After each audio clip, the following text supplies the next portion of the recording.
عليكم ورحمة الله وبركاته. الحمد لله الذي أرسل رسوله بالهدى ودين الحق ليظهره على الدين كله ولو كره الكافرون. أشهد أن لا إله إلا الله وحده لا شريك له وأشهد أن محمدا عبده ورسوله لا نبي بعده. اللهم صل على محمد وعلى آله وأصحابه أجمعين. لا حول ولا قوة إلا بالله العلي العظيم. حسبي الله ونعم الوكيل، نعم المولى ونعم النصير. أما بعد، قال الله تعالى في القرآن الكريم: أعوذ بالله من الشيطان الرجيم. Kuntum khairu ummatin ukhrijat linnas. Al-ayat. Allah berfirman, kalian umat Islam adalah umat yang khair, yang ada di tengah-tengah manusia. Kata khair kalau kita tengok terjemahan itu berarti terbaik. Tapi kalau kita tengok kamus, kita buka, maka di antaranya kita akan ketemu 3 makna yang dikandung oleh khair. Pertama, kata khair itu mengandung arti benar, lawannya salah. Jadi kalau Allah menyatakan bahwa kalian umat Islam adalah umat yang khair, berarti umat yang benar. Ilmu yang membahas tentang benar salah itu dalam filsafat ilmu disebut dengan ilmu logika. Atau kalau kita berat memakai kata logika, pakai saja akal sehat. Artinya umat Islam seluruh kata dan perbuatannya sesuai dengan akal sehat, artinya logis. Satu di antara syarat untuk bisa maju dalam kehidupan, dalam artian sebenarnya adalah berkatalah, berbuatlah yang sesuai dengan akal sehat atau logis bahasa kesehariannya. Yang kedua, kata khair mengandung arti baik, lawannya buruk. Ilmu yang membahas tentang baik buruk itu disebut ilmu etika, atau yang kita kenal dalam kalangan ajaran kita Islam adalah akhlakul karimah atau beradab. Jadi kita umat Islam ini adalah umat yang beradab, punya akhlakul karimah.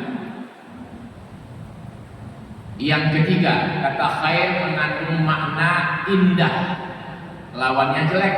Ilmu yang membahas tentang itu disebut ilmu estetika. Artinya kita umat Islam ini penuh dengan keindahan hidup kita ini. Kalau begitu, makna dari khair itu bisa kita artikan hebat. Jadi kalau Allah berfirman kuntum khairu ummatin ukhrijat linnas, maka bisa kita artikan kalian umat Islam adalah umat yang hebat. Dan ini bukan khayal, bukan teori yang tidak ada buktinya. Siapa yang sudah membuktikan bahwa umat Islam umat yang hebat adalah Muhammad SAW dengan para sahabatnya.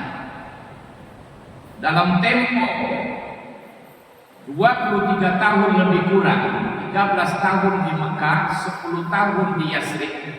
Kemudian beliau ganti nama Yasrib dengan Madinah. Beliau bisa membuktikan bahwa umat Islam adalah umat yang terhebat dalam segala segi, dalam segi politik, dalam segi ekonomi, dalam segi pendidikan, sosial, budaya, dan lain sebagainya. Alhamdulillah, semakin hari zaman kita sekarang, para ahli di dunia meneliti tentang ajaran Islam, yang diajarkan oleh Muhammad Sallallahu Alaihi Wasallam, yang diamalkan oleh beliau bersama sahabatnya sehingga berdiri Madinah, pakar yang bukan Islam pun mengakui kehebatan ajaran Islam. Bapak-bapak, ibu-ibu, saudaraku seiman rahimakumullah. Jadi kalau begitu, ajaran yang dikatakan bahwa di mana ajaran tersebut membuat manusia jadi hebat, itu bukan khayal, tapi ada buktinya dengan berdirinya Madinah. Madinah artinya kota. Tidak ada seorang ahli ilmu sosiologi, para sosiolog yang membantah bahwa masyarakat kota mereka sebut dengan masyarakat modern. Modern artinya maju. Jadi kalau begitu, Nabi sudah buktikan bahwa masyarakat yang mengamalkan ajaran Islam adalah masyarakat khairul ummah, yaitu dengan berdirinya Madinah. Persoalannya sekarang di Indonesia mayoritas penduduknya KTP-nya Islam. Tetapi kenapa Indonesia ini tidak menjadi khairul ummah, umat yang hebat? Malah kadang-kadang kita tidak dianggap oleh orang lain, dan kita hanya dijadikan sebagai alat saja untuk kepentingan mereka. Barangkali perlu kita kembali memahami ayat ini dan menyandingkannya dengan sabda Muhammad Sallallahu Alaihi Wasallam. Karena yang berhak, yang diberi wewenang oleh Allah untuk menjelaskan Al-Quran adalah Muhammad Sallallahu Alaihi Wasallam. Paling tidak, ketika kita mengatakan kata khairul ummah tadi, maka kita akan ketemu sabda Muhammad Sallallahu Alaihi Wasallam. Kapan manusia, orang akan menjadi umat yang hebat atau akan menjadi hebat? Apabila may yuridillahu bihi khairan yufaqihuhu fiddin. Orang yang dianggap hebat, orang yang dipandang hebat oleh Allah, khairan tadi adalah orang yang paham tentang agamanya. Saya ulang, paham tentang agamanya. Inna dina indallah al-Islam. Agama yang diridhai Allah adalah Islam. Artinya manusia akan jadi hebat, masyarakat akan hebat apabila orang-orang yang ada dalam masyarakat itu memahami agama Islam. Tapi walaupun KTP-nya Islam, tapi dia tidak paham ajaran Islam, tidak ada jaminan menjadi hebat. Nah, karena itu mari kita lihat kenapa di Indonesia ini mayoritas ber-KTP Islam tapi tidak hebat. Barangkali terjawab dengan yang tadi, disandingkan dengan penelitian bahwa orang yang hebat adalah orang yang paham ajaran agamanya, artinya Islam. Sedangkan pedoman ajaran Islam itu dua. Inni taraktu fikum amrayni ma tamassaktum bihima lan tadillu abadan. Kitab Allah wa sunnah Rasulih. Sungguh aku tinggalkan buat kalian, kata Muhammad SAW, dua urusan. Selama kalian berpegang kepada keduanya, kalian tidak akan pernah kesasar selama-lamanya, yaitu Al-Quran, kitab Allah, dan sunnah Muhammad Sallallahu Alaihi Wasallam sebagai penjelas, pembuktian secara amalan dari ajaran Al-Quran. Bapak-bapak, ibu-ibu yang saya hormati, dan ini sekaligus untuk diri saya dan kita semua, ini proyek besar dari Allah. Kalau ingin nanti kita bersenang-senang dengan Muhammad SAW dan para sahabatnya di surga Allah. Ini proyek besar. Apa itu? Umat Islam, umat yang berKTP Islam di Indonesia mayoritas, tapi tidak khairul ummah. Kenapa? Karena dia tidak paham dengan ajaran agamanya. Mana buktinya? Hasil penelitian, 60% orang Indonesia yang berKTP Islam. Satu penelitian. Ada lagi penelitian lain 70%. Ada lagi penelitian lain 77% umat Islam di Indonesia tidak bisa baca Quran.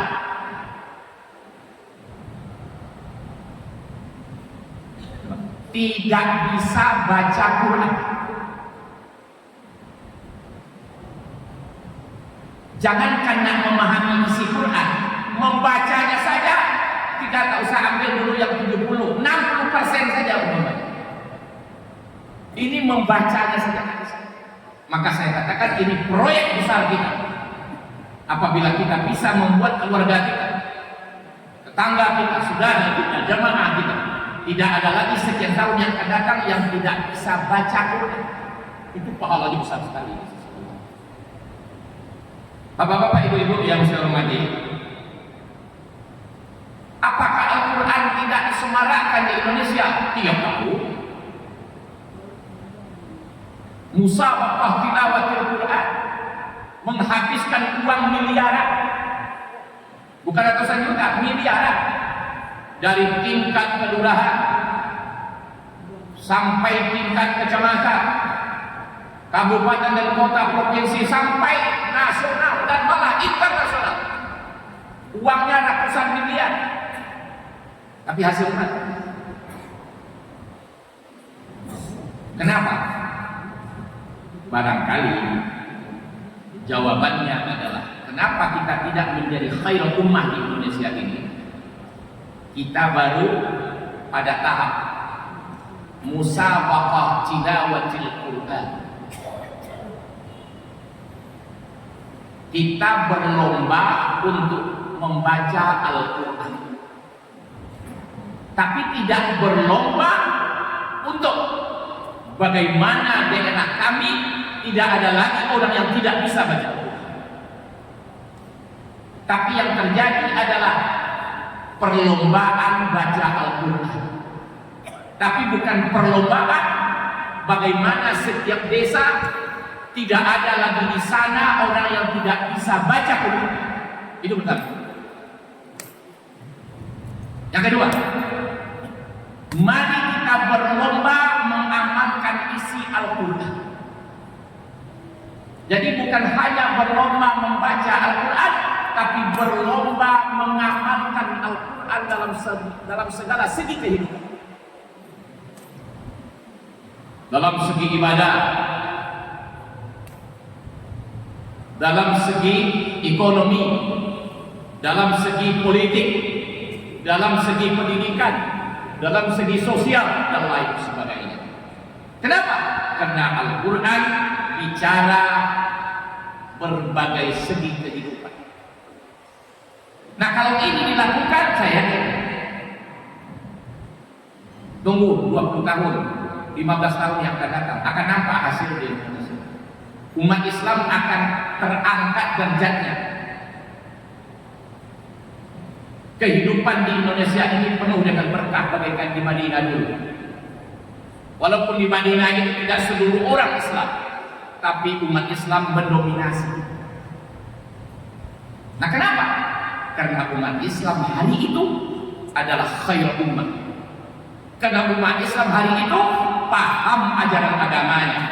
Mayyuridillahu bihi khairan yufaqihu fiddin. Dan umat Islam hari itu betul-betul mengamalkan ajaran Islam. Ya. Dan mereka berlomba-lomba mengamalkan ajaran Islam, bukan berlomba membaca Al-Quran.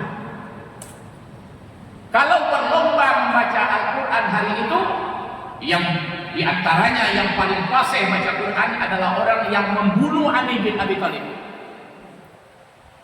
yang menikam Ali bin Abi Thalib ketika sholat subuh, yang mengatakan Ali bin Abi Thalib kafir. Itulah Khawarij. Fasih hafal Quran 30 juz, tapi tidak paham isi Al-Quran dan amalannya bertentangan dengan ajaran Islam. Saudaraku seiman rahimahullah, karena itu mari kita ambil proyek besar ini di Indonesia. Tadi data sudah bicara 60 atau 70% umat Islam di Indonesia tidak bisa baca Quran. Karena itu saya memanggil diri saya, kita semua, mari kita berlomba-lomba untuk membuat diri kita, keluarga kita, teman kita, tetangga kita, jamaah kita, anak buah kita kalau jadi bos, bagaimana supaya dia bisa baca Quran. Kenapa? Karena hati-hati. Ayah, ibu, induk semang di pasar ini toko, kalau anak buahnya tidak bisa baca Quran, sementara setiap hari bekerja dengan dia, jangan-jangan ini ditanya nanti di mahsyar. Hati-hati. Ya. Hati-hati. Ya. Nah, itu yang dipraktekkan oleh Nabi dan sahabatnya itu. Orang-orang yang dibawa kekuasaan dia itu bagaimana supaya bisa memahami ajaran Islam dan mengamalkannya. Mudah-mudahan proyek ini kita laksanakan segera dan tunggu hari mainnya. Walaupun kita sudah dikubur lagi, kita akan menerima hasilnya bahwa di Indonesia umat Islam sudah menjadi khairul ummah. Subhanallah wa bihamdihi.